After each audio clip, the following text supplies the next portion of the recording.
குட்டி பசங்களா, இன்றைக்கி சூர்தாஸுங்கிற ஒரு மிகப்பெரிய பக்தரை பற்றி பார்க்குறோம். சரியா? சூர்தாஸ் கிருஷ்ண பரமாத்மாவோட ரொம்ப பெரிய பக்தர். பிறக்கும்போதே அவருக்கு கண் பார்வை கிடையாது. ஒரு முறை அவர் தீர்த்த யாத்திரைக்கு போகிறார்.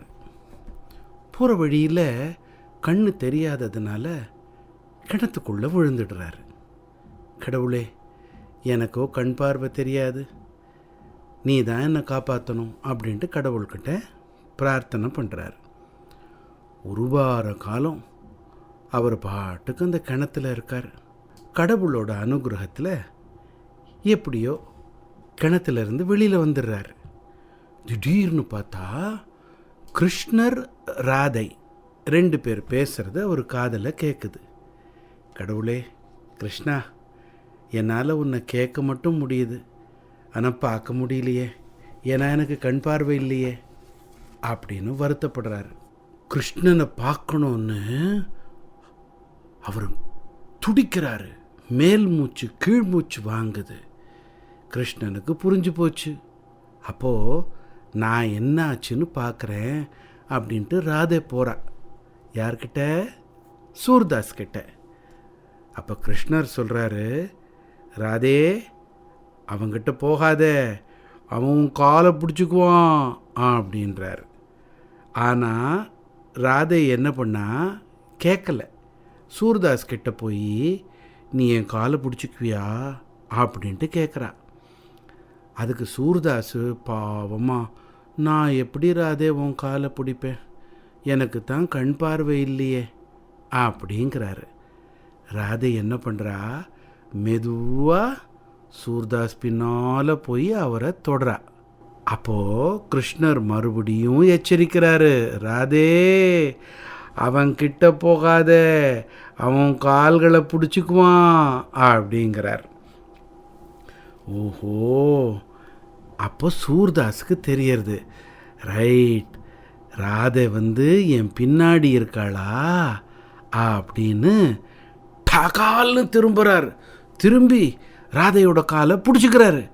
ஆனால் ராதை எப்படியோ தப்பிச்சுக்கிறா. அந்த சமயத்தில் ராதையோட கொலுசு மட்டும் சூர்தாஸ் கையில் மாட்டிக்குது. ராதை உடனே சூர்தாஸ் கிட்ட சொல்கிறா, சூர்தாஸ், தயவு செஞ்சு அந்த கொலுசை திருப்பி கொடுத்துரு, அது கிருஷ்ணனுக்கு ரொம்ப பிடிச்சது அப்படின்ட்டு சொல்கிறா. அப்போ சூர்தாஸ் சொல்கிறார், இதெல்லாம் உன்னோடதா? எனக்கு எப்படி தெரியும், எனக்கு தான் கண் பார்வையே இல்லையே அப்படின்ட்டு சூர்தாஸ் சொல்கிறார். அப்போ ராதே சொல்கிறா, ஆமாம், அது என்னோடது தான், தயவு செஞ்சு எனக்கு கொடுத்துரு அப்படின்ட்டு மறுபடி சூர்தாஸ் கிட்ட கெஞ்சி கேட்குறா. அப்போ சூர்தாஸ் சொல்கிறாரு, என்னால் மட்டும் உன்னை பார்க்க முடிஞ்சதுன்னா அப்போ தானே எனக்கு இது கையில் இருக்கிறது உன்னோடது அப்படின்னு நம்ப முடியும் அப்படின்னு இவர் சொன்ன உடனே அடுத்த நொடியிலேயே சூர்தாஸுக்கு பார்வை கிடச்சிடுது. அப்போது எதுத்தா மாதிரி ராதை கிருஷ்ணர் 2 பேரையும் சூர்தாஸ் பார்க்குறாரு. சூர்தாஸ், உனக்கு என்ன வேணுமோ வரம் கேளு அப்படின்ட்டு கிருஷ்ணர் சொல்கிறாரு. அதுக்கு சூர்தாஸ் சொல்கிறாரு, நான் கேட்குற வரத்தெல்லாம் உன்னால் கொடுக்க முடியாது கிருஷ்ணா அப்படின்ட்டு. இல்லை, நான் கண்டிப்பாக கொடுப்பேன் அப்படின்ட்டு கிருஷ்ணர் சொல்ல, உண்மையாக கொடுக்குறேன் அப்படின்ட்டு கிருஷ்ணர் சொல்கிறார். அப்போ சூர்தாஸ் ஒன்று சொல்கிறாரு, ராதையையும் கிருஷ்ணனையும் பார்த்த இந்த கண் வேறு எதையுமே இந்த உலகத்தில் பார்க்க விருப்பப்படலை. அதனால் கிருஷ்ணா, ராதே, என்னுடைய பார்வை அதை திருப்பி எடுத்துக்கோங்க அப்படின்னு சொல்லி அவர் கேட்ட உடனே ராதை கண்ணிலேருந்து கண்ணீராக வழியிறது. அவருடைய பக்தி ராதையை உருக்கிடுச்சு.